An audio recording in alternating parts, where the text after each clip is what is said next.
New education policy 2020 NEP।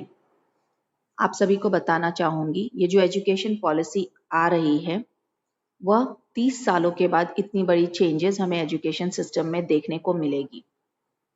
1992 में एक बार education policy change हुई थी, उसके बाद ये 30 साल के बाद हुई है। अब इस NEP का क्या असर पड़ने वाला है, इसके बारे में मैं डिस्कस करूंगी। इसका इम्पैक्ट बच्चों पे क्या पड़ेगा, एजुकेशनल इंस्टीट्यूशंस के लिए क्या गाइडलाइन सेट हुई है जिसे उन्हें फॉलो करना होगा, इसके बारे में डिटेल डिस्कशन करते हैं। एक एक करके मैंने पॉइंट बनाया है। चलिए आगे पॉइंट्स पे चलते हैं। सबसे पहले लोक विद्या। लोक विद्या में वोकेशनल नॉलेज जो इंडिया में ही डेवलप हुई है उसके बारे में बच्चों को बताया जाएगा। जैसे कि फॉर एग्जाम्पल खादी के बारे में नॉलेज दी जाएगी। बहुत सारी कला और पेंटिंग है हमारे देश में, उसके बारे में बताया जाएगा बच्चों को, जैसे कि मधुबनी पेंटिंग और भी सारे स्टेट्स के अलग अलग कला जो हैं उसके बारे में बच्चों को बताया जाएगा, जो मेरे नज़र से बहुत ही ज़रूरी है।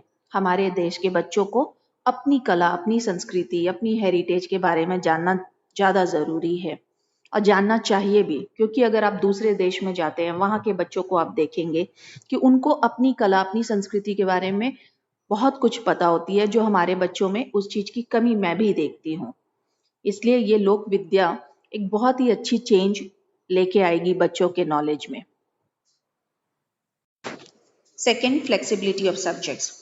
अब स्टूडेंट्स के पास बहुत बड़ी ब्रॉडर चॉइस होगी सब्जेक्ट्स को चुनने की। जैसे कि अगर कोई बच्चा ह्यूमैनिटीज, आर्ट्स पढ़ रहा है तो उसके पास ये भी चॉइस होगी कि वो साइंस के किसी भी सब्जेक्ट को चूज कर सकता है। अब उनके लिए आसान होगा अपने गोल को परस्यू करना, अपने पैशन को फॉलो करना। इतना ही नहीं, अब जो करिकुलम सेटअप होगी वो रिसर्च बेस्ड होगी, इंक्वायरी बेस्ड होगी, डिस्कवरी बेस्ड होगी। इसका सबसे बड़ा फायदा ये होगा बच्चों के अंदर कि उनकी क्रिटिकल थिंकिंग बहुत बढ़ेगी, कम्युनिकेशन स्किल्स बढ़ेगी, क्रिएटिव थिंकिंग बढ़ेगी। जैसा कि हम देखते हैं IB करिकुलम, कैम्ब्रिज करिकुलम अगर आप देखोगे तो उसमें क्या होता है कि डिस्कवरी बेस्ड होता है, बच्चे को खुद सोचना है और एनालिसिस करनी है। तो इंडियन एजुकेशन में नेचुरल है, इसका बहुत बड़ा इम्पैक्ट बच्चों पे पड़ेगा। जब बच्चे खुद रिसर्च करेंगे तो उनकी क्रिटिकल थिंकिंग बहुत बढ़ेगी और ओवरऑल होलिस्टिक डेवलपमेंट होगी। तो ये एक बहुत अच्छी पॉलिसी हमारे एजुकेशन सिस्टम में आएगी। इससे बच्चे आसानी से अपने पैशन को फॉलो करेंगे और एंजॉय करके पढ़ाई करेंगे।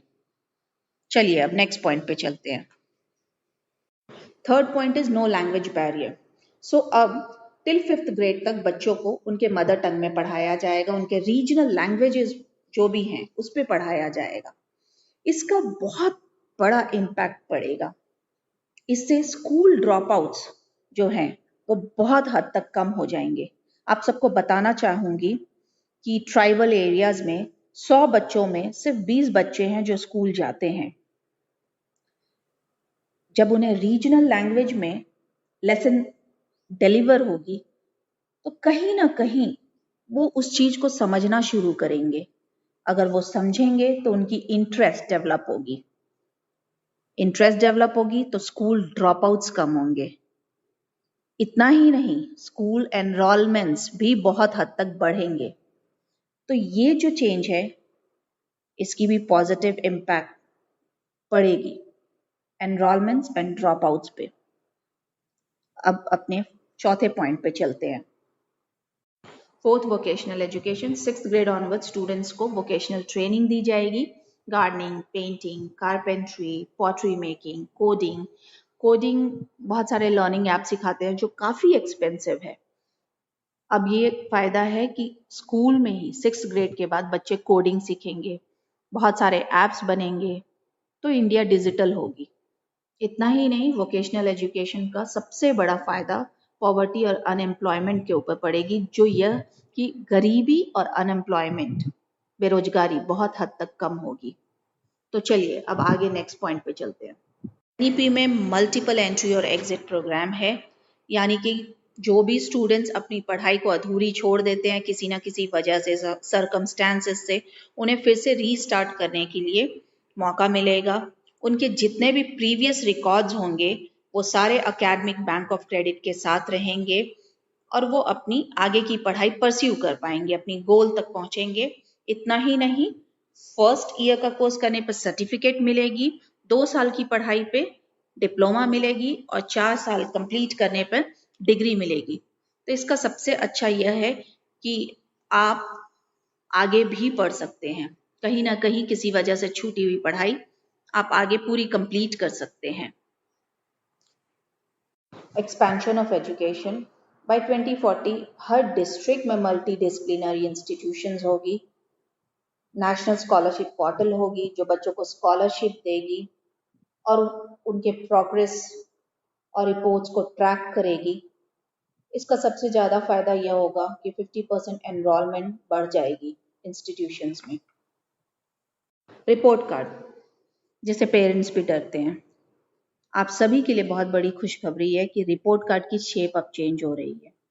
रिपोर्ट कार्ड आपके बच्चे की कैपेबिलिटीज और स्किल्स पे बनेगी, ना कि उनके मार्क्स पे। इतना ही नहीं, अब जो कंपैरिजन ऑफ मार्क्स अब तक जो हो रही थी वो खत्म हो जाएगी। जैसे कि मिस्टर शुक्ला के बच्चे को कितनी मार्क्स आई, मिस्टर सिन्हा के बच्चे को कितनी मार्क्स आई, वो सारी खत्म हो जाएगी, क्योंकि अब आपके बच्चे के स्किल्स और कैपेबिलिटीज पे ही मार्क्स मिलेगी। डिजिटाइजेशन, अब कोई बाउंड्री नहीं होगी टीचर के लिए। एक बेहतरीन टीचर हर बच्चों को हर जगह पढ़ा सकता है, अपने जगह पे ही रह के। ई कोर्सेज जितने भी होंगे वो अब रीजनल लैंग्वेजेस में होंगे। इस सब का फर्क यही पड़ेगा कि ड्रॉप आउट्स कम हो जाएंगे, बच्चे इंटरेस्ट लेंगे, ज़्यादा से ज़्यादा एनरोलमेंट होगी। स्ट्रक्चर ऑफ बोर्ड एग्जाम्स जो है पूरी तरह से चेंज होंगे। एग्जाम्स पे ज़्यादा बच्चों के कैपेबिलिटीज़ और स्किल्स पे फोकस किया जाएगा, उनकी प्रैक्टिकल जो भी नॉलेज है उस पर फोकस किया जाएगा। इतना ही नहीं, एग्जाम अब 2 पार्ट में बटेंगे, डिस्क्रिप्टिव टाइप होंगे और ऑब्जेक्टिव टाइप्स होंगे। HECI, higher education commission of India, अब हर colleges except medical college and legal education देने वाले कॉलेज छोड़ के हर कॉलेज एक ही रेगुलेटरी बॉडी के अंदर मेंटेन होगी। इसका सबसे बड़ा फायदा यह होगा कि हर चीज बहुत ही सिस्टमैटिक होगी और बहुत ही अच्छे से ट्रैक होगी। अब पहले की तरह 2 साल वाली कोर्स टीचर्स की नहीं होगी, अब बीएड की कोर्स 4 साल की होगी और टीचर्स को काफी ट्रेनिंग करनी होगी। स्कूल कॉम्प्लेक्सेस स्कूल आवर्स के बाद डिफरेंट एजुकेशंस प्रोवाइड करने के लिए उपलब्ध होगी। डिसेबल स्टूडेंट्स के लिए ये कोर्सेज अब बहुत ज़्यादा वेल डिज़ाइन, उनके अनुसार जो वो समझ सके वैसी बनेंगी। इंडिया के जितने हाई परफॉर्मिंग बेस्ट यूनिवर्सिटीज़ हैं वो बाहर जाके, अपने देश से बाहर जाके कैंपस सेटअप करेंगे। बाहर देश के जितने भी टॉप यूनिवर्सिटीज़ हैं वो हमारे देश में आके कैंपस सेटअप करेंगे। सो ओवरऑल ये कह सकते हैं कि काफ़ी बड़ी अपॉर्चुनिटी स्टूडेंट्स के लिए आने वाले समय में खुलने वाली है। इसका बहुत ज़्यादा साइकोलॉजिकल इम्पैक्ट पड़ेगा बच्चों के ऊपर। अब बच्चे स्कूल जाने से डरेंगे नहीं, स्कूल जाएंगे खुशी खुशी, क्योंकि उन्हें पता होगी कि आज उनकी फेवरेट सब्जेक्ट होने वाली है, आज कोई फेवरेट टॉपिक पे ट्रेनिंग मिलेगी उनको, उनकी इंटरेस्ट की लेवल ही डिफरेंट होगी। दोस्तों, एनईपी की प्लानिंग तो हो चुकी है, अब एग्जीक्यूशन देखते हैं। एग्जीक्यूशन होगी ही आज ना कल। एग्जीक्यूशन के बाद हमें पता चलेगा यह कितनी सक्सेसफुल हुई है। टीचर होने के नाते मैंने इसकी जो एनालिसिस की है, मुझे लगता है यह काफ़ी ज़्यादा सक्सेसफुल होगी, क्योंकि इससे ड्रॉप आउट्स बहुत कम हो जाएंगे, स्कूल में एनरोलमेंट्स बहुत ज़्यादा बढ़ जाएगी। एनरोलमेंट्स बढ़ेंगे तो घर घर तक एजुकेशन पहुंचेगी। एजुकेशन एक ऐसी पावर है दोस्तों कि जो भी इंसान आप देखिए एजुकेटेड होते हैं वो सही और गलत की बहुत अच्छी पहचान करते हैं। इससे बहुत हद तक क्राइम और भी जितने प्रॉब्लम्स हैं वो खत्म होंगे। दोस्तों, एनईपी नई एजुकेशन पॉलिसी के माध्यम से देश की स्थिति सुधरेगी।